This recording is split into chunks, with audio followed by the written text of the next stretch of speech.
2025 साली माझी पत्नी माझ्या दोन्ही मुलींना पण माझ्याकडे टाकून तिच्या एका बॉयफ्रेंडसोबत ती घर सोडून निघून गेली.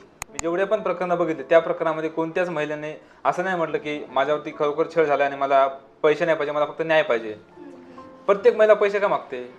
मग यांचा हा मोठा हाच आहे की नवऱ्यावरती खोट्या केस करायच्या आणि विड्रॉ करण्यासाठी किंवा त्या केसमधून नवऱ्याला सोडण्यासाठी, बाहेर काढण्यासाठी लाखो रुपयांची डिमांड करायची. त्यांना समजतं की याची बायको याला सोडून गेली किंवा याच्या बायकोच्यावरती खोटे केस टाकले आहे, तर मित्रांचा पण त्या मित्राकडे बघण्याचा दृष्टिकोन बदलतो. म्हणजे तर फ्रँकली बोलतो मी, तर सहज मुलं म्हणतात तुझ्या बायको वागवण्याचा दम नव्हता का, तुला बायको वागवता येत नाही का? या गोष्टी केल्या त्यांचा एक समाजामध्ये मान, रुतबा, सन्मान असतो आणि त्यांचे जर नाव कोर्टामध्ये आले तर म्हणजे त्यांनी म्हातारपणापर्यंत चांगलं आयुष्य जगलेलं असतं.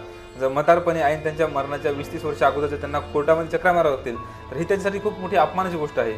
एकतर केस अशी होती की ज्या केसमध्ये त्यांच्यावरती केस दाखल झाली पण नव्हती, फक्त पत्नीने धमकी दिली होती की मी तुमच्या पूर्ण कुटुंबाला अडपेल, तर त्याच्या वडिलांनी आत्महत्या केली होती. ही फार दुर्दैवी गोष्ट आहे. तेव्हा नवरा बायकोचं छोटंसं भांडण होतं, त्यानंतर अगदी बायको माहेरी जाऊन महिना 6-6 महिने राहते, तेव्हा माहेरचे तिला साथ देतात. तर मग या सगळ्या केसेसमध्ये माहेरच्यांचं म्हणजे त्यांची भूमिका, त्यावर तुम्ही काय बोलता? मुलगी पण काय करते, घरातल्या बारीक सारी गोष्टी आईला शेअर करते. मग आई काय करते, तू नवऱ्याला घेऊन माहेरामध्ये आपण त्याला तर काही जॉब टाकून देऊ, म्हणजे बिझनेस टाकून देऊ, मग तू इकडे जाईल, त्याच्या आईवडिलापासून वेगळं कर, असं होतं. तिच्या आईवडील काय करतात, मुलीकडून त्याच्या जावयावरती खोट्या केस टाकणं, मग त्यातून त्यांना इंटरिम मेंटेनन्स मिळतो, म्हणजे अंतरिम पोटगी, जी की 4,000, 5,000, 6,000 महिना असू शकते. आणि त्यांना माहिती आहे की भविष्यामध्ये आपल्याला लाखो रुपयाची कमाई मिळणारच आहे, पैसा मिळणारच आहे.